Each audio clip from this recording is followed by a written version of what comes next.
Greetings to all those who are confined behind the walls of their home, like me. Welcome to Grew with Portia, QuaranTOLD edition. I'm your host, Portia Booker, and yes, this is my real name. Grew with Portia targets those who are curious, eager, and hungry for new information that can aid in their personal and professional development. Malcolm X once said, "Education is the passport to the future, for tomorrow belongs to those who prepare for it today." Never stop learning. Be a sponge for the rest of your life. Before I jump into my topic for today, I want to introduce my guest. Welcome back, Miss Dena Davis from Davis Hill Coaching and Consulting. Welcome, Dena. Hello, Portia. How are you? You know, living the dream even through COVID. How are you? I'm doing excellent, actually, through COVID. I know. And I think, there's a lot of good things that are coming out of the experiences that we're all going through collectively and individually. I agree. I definitely agree to that. I've taken advantage of so much stuff during COVID. Like, I'm just super excited. Like, you guys, this episode is the bomb. I'm excited. So, May is home to National Get Caught Reading Month. Due to COVID, there's plenty of time to dive into a good book, thanks to technology. If you don't have a library in your house, like me, use your smartphone, tablet, or computer to download books. You got, my favorite app is Libby. I probably listen to about 2 to 3 audiobooks a week because I go through them so quickly. The Association of American Publishers founded the Get Caught Reading campaign in 1999. It's now managed by Every Child, a Reader, and receives support from the Lois Linsky Convey Foundation. The campaign runs all year long, with May designated as Get Caught Reading Month. So, Dena, what's been one book that you've dived into so far this month? Well, I'm actually glad you asked me that question because it made me think. Because I've been taking in an enormous amount of information over these last couple of weeks because of what I do for a living in HR, I've had to stay very close to what's going on around the things related to COVID-19. But I'm also seeing a lot of shifts in ways that people are starting to engage differently, whereas people are reading more, doing more online classes and things like that. So for me, it really hasn't been so much of any books, but I do read a ton of, I call it information. I read articles. I read white papers. I read, op-eds, anything like that. I try to take in as much info. So one topic that's really been something I've been seeking a lot of information for is gardening. And so there's this lady, her name is Ruth Stout, Stout, and she has this very unconventional way of gardening. She doesn't fertilize, she doesn't weed, she doesn't rake and do all these things that we think we have to do. She does none of that, and her gardens flourish. So I'm trying to be like Ruth. I feel like if she can do it, I can. And so I'm really just trying to understand and prepare, I've got seeds and some other things together. So I'm going to start my own small garden. And that's another thing that I think can be helpful for me, at least right now, also for peace of mind and for sustainability, is to have some things of my own. So it actually helps fulfill me both ways with the nourishment of the food that I'll grow, but I also get the therapeutic benefit of the gardening. So kind of looking at it full circle is, taking all that in, but it gives me so many other benefits in return. So, Dena, what's your garden goal? I mean, are you trying to grow like a lot of different flowers, different, fruits, vegetables? What have you bought so far based on the book from Ruth Stout? Well, let's see. So I am actually this year completing my certification for community herbalism. So Congrats. What I am focusing, thank you. So it's a 9-month program that I'm a part of. And one of the things that we do a lot of are identify plants. And so, matter of fact, we just did a plant walk in the forest the other day and identified plants and understand what sort of medicinal benefits they might have. And so I have different types of what people would call weeds. but actually medicine. Of course, like dandelion is the most popular one because everybody knows dandelion, but dandelion is a very, very powerful medicine, and most people don't bat an eye. And so I am going to actually be planting some things that people would not, like dandelion, motherwort. There's another yarrow. So there's different ones that I want to try to grow my own supply of, because I also make medicines out of them or skincare products. So that's one side of it. And then the other side is fruits and vegetables and herbs, which I call herbs really more into my herbalist type of world, because you learn that what we think of for taste actually has other benefits besides tasting good. And you can learn how to use the food in different ways to help with different health ailments, conditions, etc. So like for me, it all kind of comes full circle. So like the understanding Ruth's method is really helpful because I'm not an expert gardener. And so I really got drawn to her approach because it was so simple and so pragmatic, and she's been very successful with it. So that gave me the confidence to even try to think about doing this for myself. It's something I've always wanted to do, but never knew quite how to do it. And so now I feel much more confident that I have tools that I can use that I'm comfortable with my level of knowledge of that. Well, yeah, and then it's going along with what you're currently doing. So it's kind of like education plus application equals success. Exactly. And we've talked a lot about personal and professional development, and I think it's, again, just another illustration for me of there is no difference between personal and professional development. I think professional development is part of your personal development.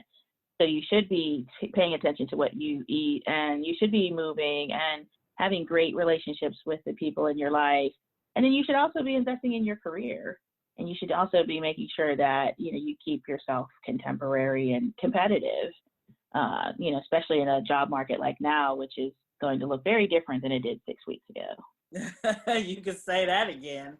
I mean, a lot of people are, working remotely, myself included.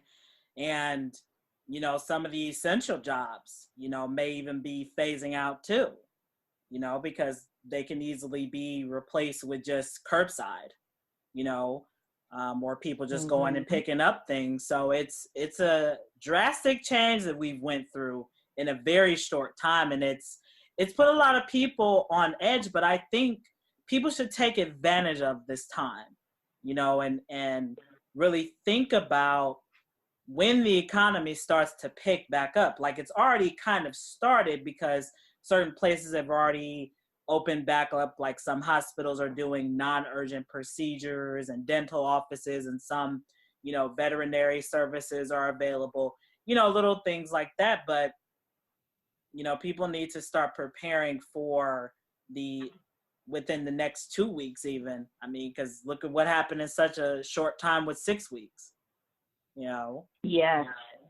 Well, here's a couple of things, and I'm glad you actually bring that up, because I think that's a really good opportunity to share some things that a lot of people I don't think really know. And so I share that because on one side, my profession and what I do in HR, I get a lot of information. I get attorneys and I get some of the top leaders of thinking, and whatever information comes, we get it. And we get a lot of that as employers, particularly in bigger business type situations. So, on one side, I gave the example to friends and family, for example.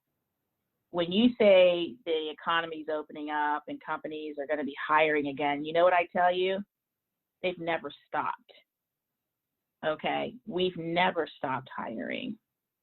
When I talk to my recruiter friends and other folks in different companies, no one has stopped hiring. What has happened is this. Now, you definitely have companies that have made cuts and they've had to shut down and do different things. So that does exist. But the reality is there's a lot of businesses, the majority of businesses are still running.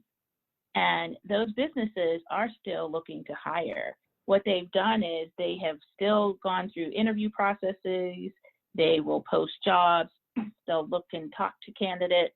But what they're doing is they may delay offering a position because, one, people may not be comfortable making a move right now for their own personal reasons, making a career or a job move, but sometimes they might not be comfortable either because they want to see and kind of get an idea of how things might start to look in the next couple of months as we start to re-engage back into commerce, right? So everybody's in that same mode, but the reality is it has not stopped. And I tell people all the time is good people have options. And guess what? Good people are getting their phones rung off the hook right now from people looking to potentially line them up for opportunities when things start to open back up. Now, open back up is going to look different for everybody. It's not we just go back to what we did 6-8 weeks ago or whatever amount of time you've been on the stay order, but it is going to look differently, but it's not going to stop. And so one of the other things I've been doing is actually talking with both people in the job market that are either lost their job, because there's 30 million people right now that are unemployed, and they're going to be all looking for jobs here very shortly because things are starting to open up and the stay orders are starting to be lifted or to be relaxed. And so on the other hand of that, I've started working with clients that have small businesses that are having those questions, say, oh my God, like, what do I do? And how am I going to protect myself? And do I have to have them sign something? Like, what do I do? And so my experience working in that corporate environment, I'm able now to bring to even the small business community and give them systems that can work, that they can borrow to make sure that they're protecting themselves and their business. But the reality is, again, and I say this very wholeheartedly, is the people that are not engaging in anything to improve themselves, they're not networking or re-engaging with old business contacts, or they're not taking advantage in some way to better yourself, just know that there's 30 million people that are. And then when they start to go look for jobs, they could be a step or two ahead of you. And so, I just say that because I have a couple of friends that I feel like they're just in the fear mode. And I don't judge them at all, and I don't criticize where they are because it is very personal reasons why we all have the feelings we have, particularly about this. But what I share to them is I'm not talking about your feelings of the situation with COVID-19, but what I'm telling you is don't bury your head in the sand. Because if you're burying your head in the sand, you got 30 million people in front of you now, whereas you didn't maybe have that 6-8 weeks ago. The job market is going to be an employer's market, and they're going to be able to be a lot more selective and picky. So there are some dynamics that are going to shift, particularly for job seekers to keep in mind. And like I said, I think it's really best that you take the best advantage of this time and do something, whatever that is, do something for yourself to improve your chances of getting something out on the other end. And one other point, I'm sorry to belabor this, but the other point is there are going to be people, because there's so many people looking for jobs in the near future, and right now actually, because in order to get unemployment, you still have to show effort that you're looking for a job. Even with all of the COVID, they've relaxed it a little bit, but now that some of the stay orders are lifting, start to look for that on the unemployment side, because they're going to start requiring that people then start re-engaging and looking for work again as a requirement as they did before. So that's another evolution to be mindful of. But, for anybody that's not working, for a lot of people, they are going to be more willing to take jobs that they may not have 8 weeks ago. And so that's another dynamic for us to consider, because if you work in, a particular field, we'll just say, sales, right? You may not walk right back into that job that they had for you, or that job may look different than it looked before you left, now that it comes back because of adjustments that they have to make. But you also have people that wouldn't normally take a job, but now because they need a job so desperately and people got hit with this so quickly, you're going to have people taking jobs just to make sure they keep their livelihood going. And so that, again, is going to change some of the dynamics, because in some cases, some people, not all, but some people will be a little less discriminate in the jobs that they take. Absolutely. You made a lot of strong points there, Dena, especially now where we have quite a bit of time to kind of work on ourselves and do our research, do our homework, and really just focus on personal and professional development. So Dena, what will the job outlook look like, once the CDC kind of figures out how many people are allowed in buildings at a certain time and whatnot? How will that affect even just hiring people? Yeah, so a couple of things to expect is, of course, virtual interviews. So that's definitely been something that's picked up considerably. Now, if you're in the industry and you do recruiting, this isn't new. We do virtual interviews all the time, but there generally is a point in the process where we like to bring you in and meet you face to face. And I've even seen some companies that were willing to forgive those parts of the interview process if the position could work from home, obviously. And so being more flexible and open to that.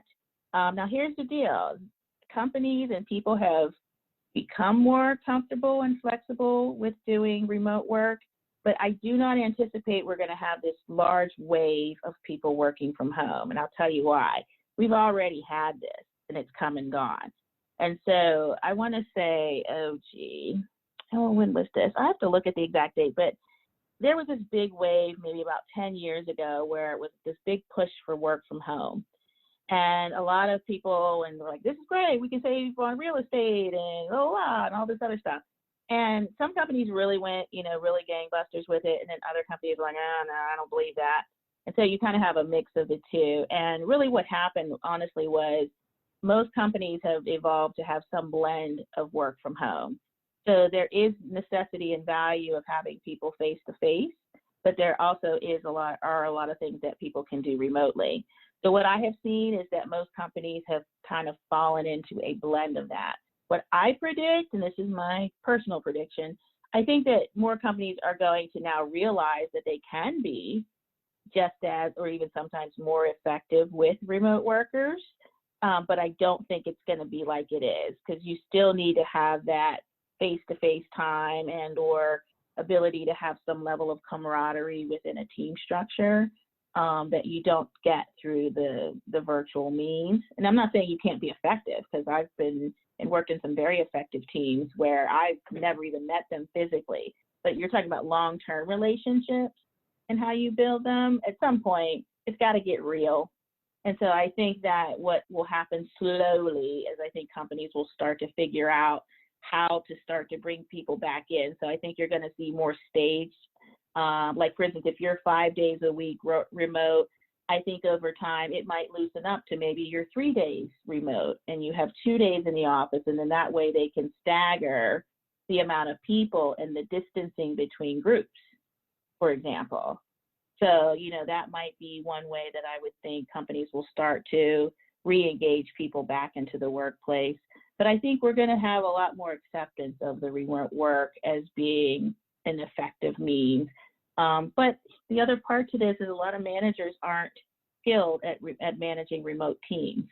So it's been a bit of a baptism by fire for them as well. The ones that don't know how to manage remote workers, it's been a little bit of a learning curve for them to get through this as well.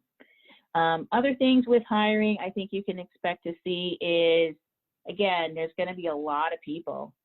Right now, like this is even before all the pandemic, I think a statistic, I usually cite a couple different ones, but it was something like for every job that somebody gets hired, there's generally 250 people that you go through just to find that one.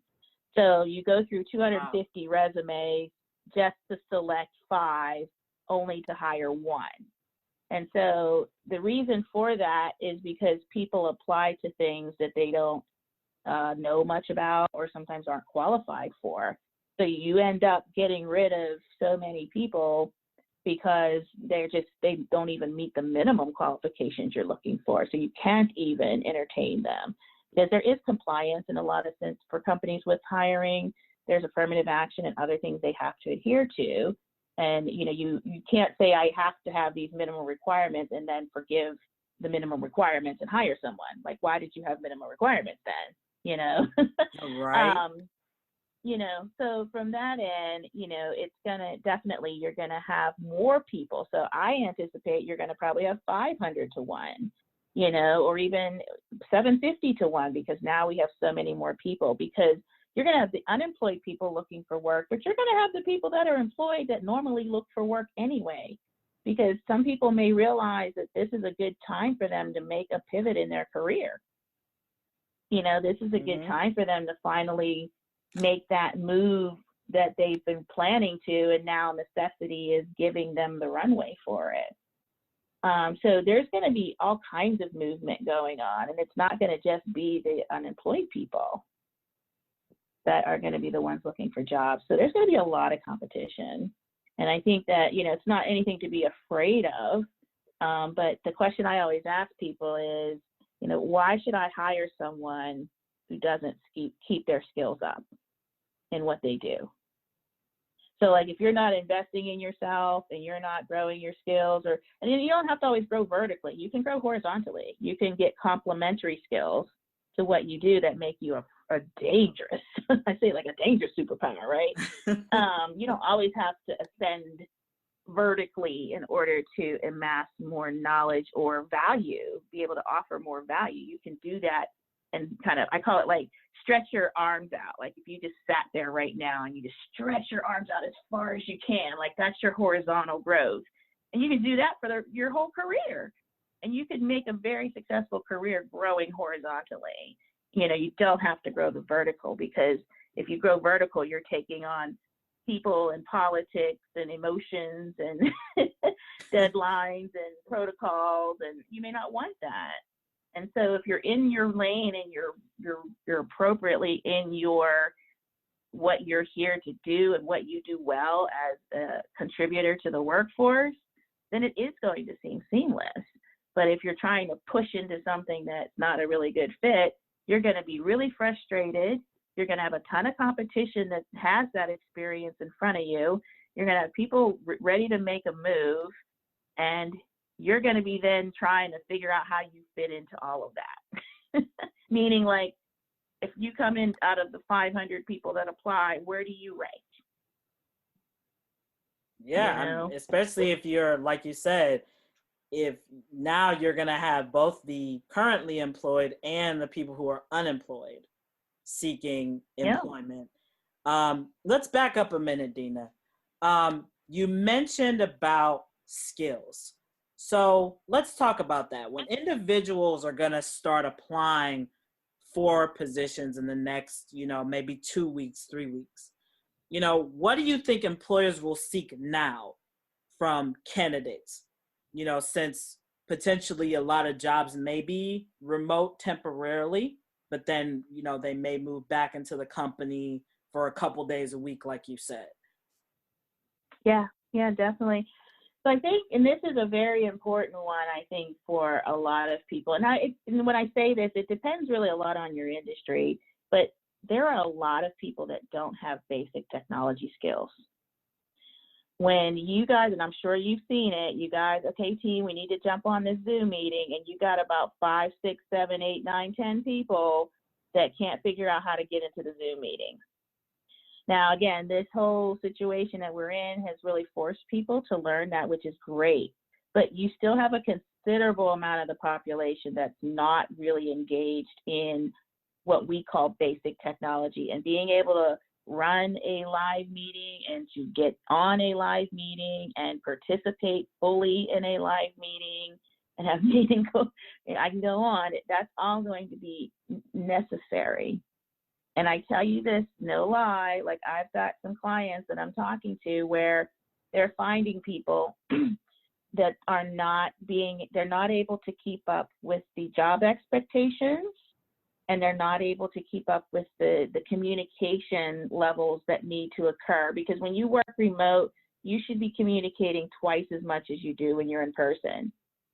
And you have certain people that don't really do that well, or aren't comfortable, or don't know how to use like Microsoft Teams or Google Hangouts or Slack or Teamwork. Like there's all these different tools out there that this is what we do to get business done, and this is how we communicate. And some people are either resistant, or they not kept those skills up, and they're having a very hard time keeping up.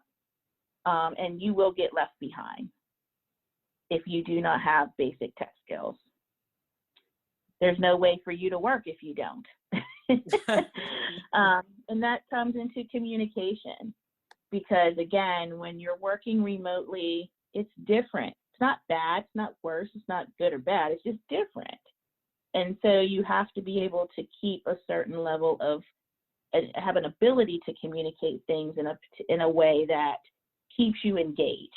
You can't be the person that just, kind of waits for everything to come at you, or they didn't tell me this. You've got to be a lot more proactive now and engaging yourself in what's going on, and not just waiting for someone to, quote unquote, kind of hand it to you or tell you to do it or to feed it to you. Now, you got to take direction, of course, but be more proactive in seeking out things and asking questions and seeing what's happening so that you can be prepared for it. Because that's another way that you could be spending your time effectively, is through the preparation. But I think, again, is that I'm thinking of anything else that comes to mind, but the tech skills by far to me is the biggest.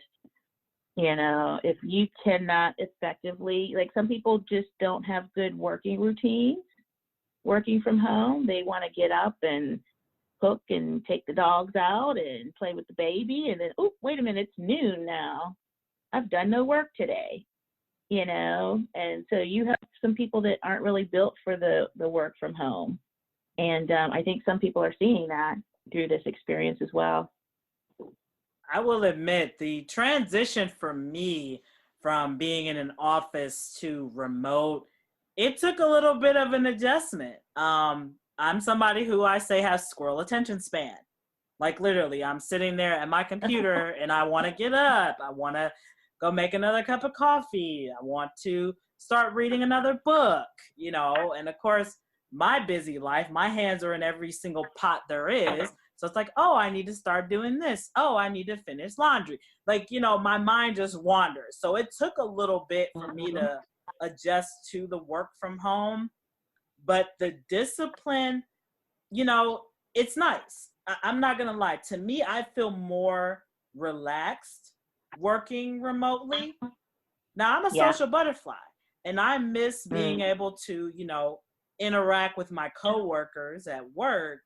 But the good thing is, there's technological ways to do that, either through Zoom, Microsoft Teams, Skype. I can still say hello to them. And like you said, too, about being communicative, it takes a lot more effort now, because you can't just go over to your coworker's desk who sits behind you, or over to the manager's desk around the, 10 steps from you. No, you actually have to move that mouse, click on their name, and type them a message if you want something. So it's a lot more work, but I think it also helps you to build, some skills there too, by kind of like teaching yourself to ask for what you want instead of just trying to wait around until somebody else maybe asks that question, or, somebody else brings it up before you. So kind of, and it kind of takes you out of that comfort zone. Yes. And, I say a closed mouth doesn't get fed, and I'm sure you've heard that. Maybe your mom or somebody said that once or twice. Yeah. And I say that all the time because the same thing applies in the workplace. Is if you don't speak up and ask questions, and you don't engage yourself, and you don't show that, hey, look, I'm in this, I'm paying attention, I'm conscious, I'm here, I'm ready. Like, those are the people that we decide to keep. And I'll give you another inside tip here. A lot of what's happened with this whole situation we're dealing with, do you not think employers took an opportunity to look at their companies and say, who are our best people and who are not? And so when you think about situations like this and you see people losing their jobs, not everybody lost their job because of business slowdowns and things like that. But what companies did was they foresaw in some cases slowdowns. And I'm not saying, of course, this is not every company, and I'm not saying anybody did anything illegal or shifty or what have you, but the reality is companies are not going to just be rehiring the jobs that people left.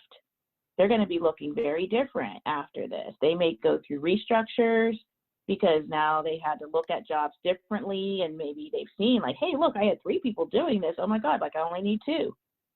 So I don't even need to fill that 3rd position. Absolutely. You know what I mean? So there's a lot of that that's going on, and that's actually a lot of the clients that I'm starting to work with. These are some of the conversations that we're starting to have and thinking about their reopen and relaunch plans. Yeah. So, you know, again, when we talk about skills, there's skills, but there's characteristics, and there's personalities, and there's work ethics, and there's people that communicate well. Like those are the people, if I have somebody on my team and they communicate well, they have a good attitude, they're proactive, they're engaged, they try their best, but they don't have they only have 5 of the 10 skills I want, I'm keeping that person. But if I got somebody that has 10 out of the 10 skills that I want, but they don't know how to communicate, they don't keep us informed, they bark at everything we do, they hate how we decide to spend our money and want to continually tell us how to do that, who do you think got asked to be laid off? Huh. You are the weakest link. Goodbye. And see, these are some of the realities, like when I talk about these, and these are difficult because people don't like these conversations. They want to go on to certain media personalities on LinkedIn and Facebook that bash HR, talk about how awful these people are, and oh, look at what they did to these people, and why don't they, you know. You don't talk about the people that don't hold up their end of the bargain. You don't talk about the people that hold the shit back. Like I'm sure you've been on a team. Think about a time, Portia, you've been on a team and there was somebody that held the team back. Oh yeah. What was that? Do you mind sharing a little bit about that situation? Like, how did that make you guys feel as other team members, knowing that you could be further? It brings the morale down. Like, it makes it where the rest of the team, they just don't want to be a part of it anymore. Everybody else is kind of like, well, what do you need me for? Right. It really drains the positivity, the drive, the ambition. It causes a triple domino effect on the remainder of the team. The job market is going to look very different, and it's time to prepare. I mean, would you agree, Dena? It absolutely is. And I tell anyone that I talk to, again, whether you're working or not, you should be making sure that you've got some basic things in place, and that if or when that opportunity arises, you don't want to have to start, because, again, there's going to be a lot of other people in the race. So I think like getting your resume prepared, making sure that you have updates, making sure that you're starting to even think about if you are going to have to search for a job again, what does that look like? What kind of company should I be looking for? What kind of jobs do I want to start to target? Because these are all going to be very critical inputs that make or break your job search. And so, I happen to have a package of a coaching program that I have where it covers end to end of all the things you need to do. We walk you through it. Again, I've been doing this for 20 years. I have other colleagues and friends. I think on my team, we have a combined 125 years of HR. Wow. Like HR hasn't even been in place for 125 years. But, we're all lifetime and career professionals, and, we've come together to be able to specifically, the reason why we did this is we want to be able to give you all insider feedback and tips on the things that are going to matter most, the things that are going to matter most in your job search, the things that are going to matter most for your resume, not just resumes in general, but your specific resume.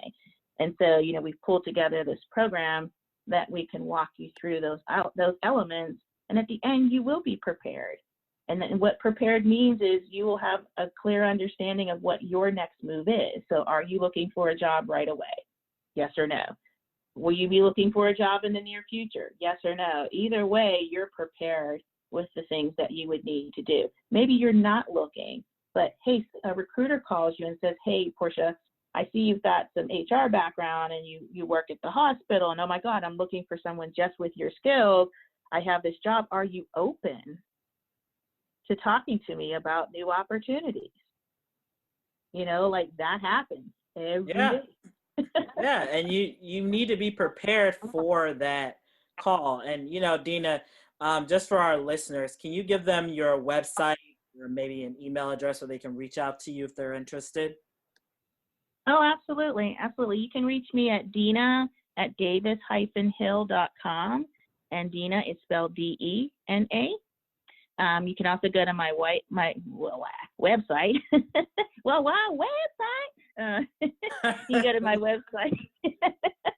You can go to the website. It's www.davis-hill.com.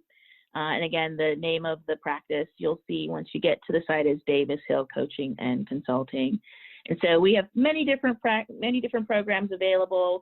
That's just one in particular. I also have programs for business owners. Like I said, I'm really starting to get a lot of small business clients that are having the same questions that we're talking about, but they're thinking about, how do I hire people? When do I hire people? Does it look different? So, ironically enough, they're having some of the same questions that we talked about for job seekers as well. Well, that's good. I mean, that, everybody is kind of looking for those answers and resources. We're Absolutely. Indeed, we're and not. and Go ahead, Dena. Oh no, please go ahead. I was saying that, we're not in this alone. Everybody is struggling to an extent, whether it's, people who are currently employed, those who are unemployed, and even those who are, in management roles at companies. A lot of different questions that they want answered, and it's kind of hard to gauge those answers because things change daily and weekly.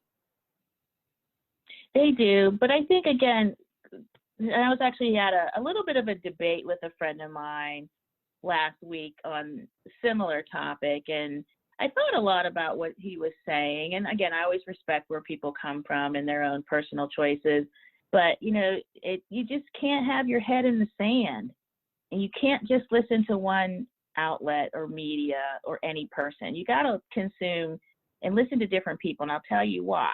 Couple things. First and foremost, my corporate side, my companies, the big companies that I connect with, they call this COVID-19. And we've called this COVID-19 since it started. When you listen to the media and you listen to friends and family, what do they call it? Coronavirus. Okay. Very different. Just in how we are referring to things. Just like if you listen to the media never told you that companies have not stopped interviewing. They may have stopped hiring, like we talked about. They may hold off on offers. I've worked with companies, and I know of others, that they're already ready to offer to people the new job. They're just waiting for things to start to pick back up. So it's a contingent offer. So things never stop, and good people always have options. And so, again, if you only listen to the CNNs or any one particular journalist, you're going to get a very skewed version of what's happening based on their perspective. And I think it's good to listen to them. But you need to surround yourself. You need to listen to the person who thinks nothing like them. And you need to talk to this group of these people that don't look like you. Like, find those outlets and just listen to what they're saying. And don't listen and say they need to sell me, or I don't buy that, or that's it. Don't listen for judgment. Just listen. Just listen to what they're saying, because when I've been talking about how the economy and everything's going to start moving again. I've been talking about this for at least the last 3 to 4 weeks. And people in my professional world, that's what we've been talking about, is how are we going to move? What does the future look like?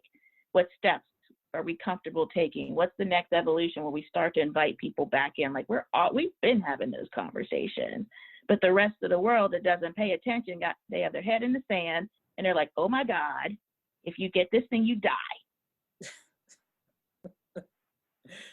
And again, I'm not telling anybody to not be concerned or take things seriously, but all I'm saying is there's a whole nother world over here, baby. And those gears are moving. They've been moving. And so if you're just now trying to think about what you're going to do with yourself and your resume and your career and all that, you're about 6 weeks behind the 20 million people that were out of a job. And you're about 4 weeks behind the other 10 million people that don't have a job. And so, again, that's what I think is most important is you got to understand that the job market is a market, and employers are going to be in the driver's seat on this one because they're going to have numbers in their favor. They're going to be able to be a lot more discriminate of who they hire. Now, we just left a candidate market. And so and I sound like a stock analyst, don't I, right? Candidate market. But, yeah, we just left a strong candidate market. And these are the things we talk about as HR and recruiters. That tells us in a strong candidate market, it means that there are a lot more people, there are a lot more jobs for the people. It's supply and demand, right? So if there's a lot of jobs and there's less people, then that means people have more options, and companies are having a harder time finding jobs for people or finding the people for their jobs because there's more competition for jobs. Now it's going to flip, and you're going to have more people looking for jobs than there's actually a supply of them, particularly as we come right out this gate, because a lot of things are going to start to go back and start to move. I don't say go back, I shouldn't even use that word, but it's going to start to move. It's not going to be full on that you're going to go to the Indians game, right? Maybe not in the next couple of weeks, we'll see. But right now, right, that's kind of not the vision that we're going for with the reopening of things. It's going to be slow. So it is going to open, but it's not going to be floodgates. And so that means they're going to sit back and they're going to wait and they're going to wait and they're going to wait until they find the right person. Absolutely. So Dena, how can people start to prepare now? I know that we kind of touched on this quite a bit as far as the skills and also resumes. What key things should people be doing right now? Well, I'm going to do a selfish plug here, but it's legitimate because this is why I pulled this program together. So I have a program right now. It's called My Resume Health Check. And what I will do, and I have others on my team, we will take a look at your resume and we will give you that honest feedback that you never get. So I have a very affordable price. It's only $37.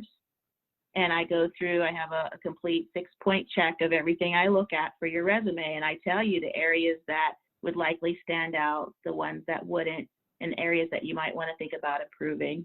And then from there, you can decide if you want us to help you with that or not. And so some people, they're great. You give them the feedback and they make the adjustments on their own and they, update their resume and they're good. We have some people, like I have a client right now. She's like, Dena, I have no idea where to start. Just please, just give me something. I don't know what I'm doing. And so, there's at least, it's a low commitment and it's also a low cost way for you to get that feedback that you probably never get, because we always hear I never hear back from these recruiters on my jobs and my resume. So now you're going to have a chance to do that. And again, we're doing it honest. We're not here to hurt you. We're not here to tear you down, but we do want to tell you what we see, because, it's our job to place people and to help them find jobs. And so it's really only in our best interest to share good information with you and help to encourage you through this journey, because guess what? You might be that person I make that match for one day. And my client is super thrilled. I'm eating my meals because that's how I make my money. And you've got a great job that you're moving to. Like, what could be any better than that? Right. You both win. Exactly. And that's really what we're going for. And again, that's why I pulled that program together, because, again, it's a way for people to be able to get some of that insight. And that, I think, is really important because it will help you to set a direction or a path, because then you'll be able to know, like, hey, am I on a good path with what I already have? or what other things should I start to complement? Should it be something that I put in my resume? Should there be some other skills that I look to get? That's where that whole process will start to help give you some direction. And so again, I'm not selfishly plugging it, but I think again, I just want to illustrate that that's one of the main reasons why I put this program together, was to be able to give people those tools and to walk them through that process, but also to give them that real honest feedback so that if they want to work with me further, we can certainly do that. But if they don't, they at least have some things they can start to think about. How do I start to parlay this? Just one example, and it's a person very close to me, my sister. Like she gets free coaching every day. That's her deal for being my sister. Must be nice. And even her, I told her she's got to pay me back somehow. We've got, maybe some inheritance or something I can negotiate with her. But I'm just joking. I love my sister. I love my sister. But, just even with her, we've gotten her on a schedule of just 2 things. Now, these are things she has to commit time to. She's getting some certifications, but these are 2 things that are going to help her to be able to make those pivot changes that she might want to make sometime in the next, whatever number of months or years. And so, for her, it's been helpful because she's at home with the kids all day, so she's trying to homeschool. She's got a toddler, she's got a teenager, she's working from home, and, her husband is working out of state. So she's like going crazy. And this has also been not only helpful for her career, but it's been really helpful for her peace of mind to have something that is engaging for her to really put her time and effort in aside from her duties. But it's also something that's going to help her to be able to illustrate to future employers her level of commitment to her craft. And so when I made the comment earlier and I said, why would I want to hire you if you don't keep your skills up? If you're somebody and you are a cook, okay, or a chef, whatever it happens to be, if you don't keep up your skills and you don't know that people aren't eating French dressing at the restaurants anymore, and you get balsamic vinaigrette and vinegar infused olive oil, like you don't get what you got 20, 30 years ago when we went to the family restaurant. They said, what, you want ranch, French, or Italian? And I said just like that, Italian, right? But now it's like, well, we have balsamic vinaigrette, we have poppy seed. You're like, what? And so I just use that as an example, because if you come in and you're still thinking we serve ranch, French, and Italian, they're going to look at you and be like, you haven't really kept up, have you?